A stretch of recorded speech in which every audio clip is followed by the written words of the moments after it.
18, France Bleu Gare Lozère. L'invité de 17h. Oui, l'institution, on le rappelle, une maison qui a été créée il y a 114 ans, son 14e anniversaire. Un bar finalement. Tour de table ce matin avec le micro de Stan Dutilleux. C'est pas cher, donc c'est abordable pour tout le monde et en plus on connaît les serveurs et ils sont très gentils. Ah ouais, le serveur c'est le plus alors. Bah ils sont cool et puis ils sont vite potes avec nous, mais pas potes trop. C'est une belle proximité je trouve, ça rend bien. Ça donne envie de revenir et puis même c'est beaucoup plus chill que les autres bars dans le sens où on se sent pas jugé, regardé comme dans un bar de passage ou je sais pas, moi j'aime bien. Qu'est-ce qui change justement par rapport aux autres bars, Anaïs ? Ici c'est vraiment familial avec de la musique, etc. Donc on fait de bonnes rencontres et il n'y a plus cette barrière d'âge justement et c'est ça qui est intéressant ici. Et nous vraiment quand on vient ici on a l'impression d'être comme les anciens on va dire, être du sud et on retrouve ce côté-là qui anime nous manque un peu. Après tout le monde vient, les toreros viennent, les artistes viennent, les peintres, tout le monde vient, voilà, c'est vraiment très convivial. C'est un lieu populaire où chacun peut avoir sa place et son mot à dire, donc c'est intéressant. On rentre d'un côté, on sort de l'autre, voilà, on y fait la fête, on y pense, on réfléchit, on peut se poser tranquillement à l'ombre, et puis on se fait pas matraquer non plus par un système où on nous demande beaucoup d'argent pour prendre un petit café par exemple. On essaye d'être assez doux dans les prix et ça c'est aussi important. Ah, ça c'est vrai que ça fait partie quand même du plus, du prolet. Patrick. Oui, parce que c'est une coopérative, donc on n'a pas les pressions d'une autre entreprise, on peut se permettre encore faire des prix abordables pour tout le monde, quoi. C'est ça qui est très important, je pense. Voilà, le Prolet, c'est plus qu'un bar, puisque il y a aussi sur le Prolet, donc une association qui s'est greffée, qui s'appelle les Amis du Prolet. C'est né aux 100 ans de l'établissement. Vous avez voulu fêter ça. Vous en êtes à l'initiative, Patrick ? Patrice, c'est mieux. Patrice, c'est mieux. On était plusieurs à créer ça.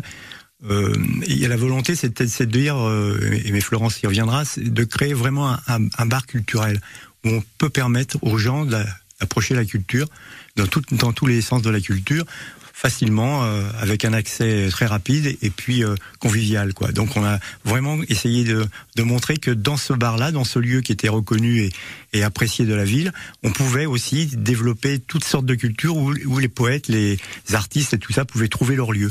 La politesse aurait voulu que je laisse la parole à Florence, puisqu'en plus c'était sa première et que c'est une dame et qu'on était très féminin tout à l'heure depuis quelques minutes. Florence Thibault fait également partie des Amis du Prolet. Samedi on recommence la saison. Cette saison justement elle sera marquée comment? Elle aura quelle couleur cette saison? Alors, on est très fiers parce que en fait, au mois d'octobre, on va je vais commencer par le 21 septembre. C'est la journée mondiale de la paix et le bar du Prolet voulait rendre hommage à la paix et prôner la paix en ces temps de guerre. Et donc, nous faisons des événements autour de la paix. Le premier événement, c'est un défi photographique. C'est-à-dire qu'il faut envoyer des photos qui vont représenter la paix et nous choisirons, il y aura un jury qui va choisir les trois meilleures photos et on offrira un tirage qu'on exposera dans la belle cour du Prolet. Voilà, en fait, on est tous acteurs quand on va au Prolet. On peut tous être acteurs du Prolet. C'est cela, oui. Je crois que c'est ça le but. Les gens nous le demandent même. Et pourquoi il y a autant de jeunes? C'est parce qu'ils pensent qu'ils peuvent être acteurs, c'est ça qui est non, il n'y a pas que des jeunes. Non. Mais on est très content d'en avoir autant. Il y a une mixité incroyable. Oui. C'est ça. Au Prolet, c'est rue Jean Reboul, c'est juste à côté des arènes. Pour tous ceux qui ne connaissent pas, il faut connaître. Voilà, parce qu'il y a tous ceux qui connaissent, qui ont eu leurs habitudes, mais il y a aussi ceux qui doivent découvrir, comme vous le dites, il y a aussi des jeunes, mais tous les autres, du département ou même de la Lozère, puisqu'on salue les Lozériens aussi qui parfois peuvent venir à Nîmes. Vous restez avec moi, Florence et Patrice? Les Amis du Prolet à suivre sur France Bleu Gare Lozère. Nous sommes avec nos invités de 17h et quelques, c'est-à-dire Patrice et Florence, des Amis du Prolet, une association qui est née aux 100 ans de l'institution, le bar Le Prolet à Nîmes, et qui rassemble combien de membres, Patrice ou Florence? Vous pouvez me dire? Vous êtes combien en tout? On est plutôt 600, non, c'est ça? 600 partenaires, 450 adhérents et 150 adhérents cotisations payées. Voilà, c'est pas la petite association de quartier. Il y a vraiment du monde, on y croit, et on aime bien faire vivre ce lieu.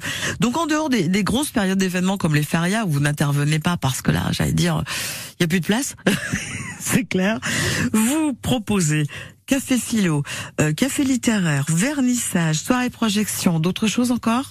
Alors, on a des partenariats divers et variés. On a un partenariat avec le Sémaphore, donc on essaie tous les 2 mois de faire un ciné-club. Donc on propose un film qu'on a bien aimé. Il est pas loin le Sémaphore, voilà. C'est bien ça. Et après on va boire un coup au Prolet et on discute du film ensemble et c'est très sympa.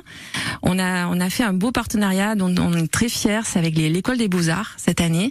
Et au mois de mars, les élèves qui fréquentaient le Prolet, la cour du Prolet, qui sont maintenant étudiants aux Beaux-Arts, nous ont fait l'honneur de nous présenter leurs œuvres au Prolet. C'était vraiment un grand moment. Et vous allez recommencer ça cette année? Bien sûr.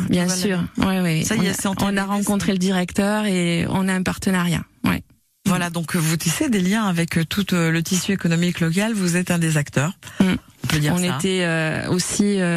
on participait aux Arènes des Fiertés du mois de juillet, donc on a fait un apéro littéraire autour de cette thématique. Voilà, donc on aime vraiment. Je trouve que l'hommage du départ, le micro-trottoir, vraiment illustrait l'ambiance du Prolet. C'est-à-dire que c'est vraiment intergénérationnel. On retrouve des lycéens, on retrouve des gens plus âgés, ce sont des piliers du bar, et voilà, ça fait vraiment un petit microcosme très sympathique. Et quand on rentre dans la cour, on se sent bien, on boit un petit sirop, on peut rester toute la journée, personne va nous dire quoi que ce soit, et c'est ça l'ambiance du Prolet. Le Prolet, donc statut différent puisque c'est une SCOP, comme vous l'avez précisé, Patrice. Donc je tiens à préciser que la SCOP, la grosse différence pour ce genre de commerce, c'est qu'il n'y a pas de fonds de commerce, justement. Voilà. Ça c'est quelque chose d'assez léger qui permet effectivement de ne pas avoir des échéances économiques trop lourdes. Exactement. Patrice, Florence, les amis du Prolet donc interviennent au Prolet. On peut adhérer à votre association. C'est une fortune qu'il faut dépenser par an. Exactement, 10 €. C'est terrible, mais par an. Oui, par an. Voilà. Et on peut participer au Prolet. Alors je tiens à préciser, donc je disais les férias, tout ça, voilà, il y a plus de place. Les concerts, c'est vraiment organisé par le Prolet. Vous intervenez sur toutes les autres activités, ce qui sont énormes, et vous en avez très très régulièrement. Merci à vous deux d'être passés. Merci à vous. On est presque voisins, donc c'est un bonheur. Vous revenez quand vous voulez. Avec plaisir. Au revoir. On reste au frais, mais l'hiver on met le chauffage. Ne vous inquiétez.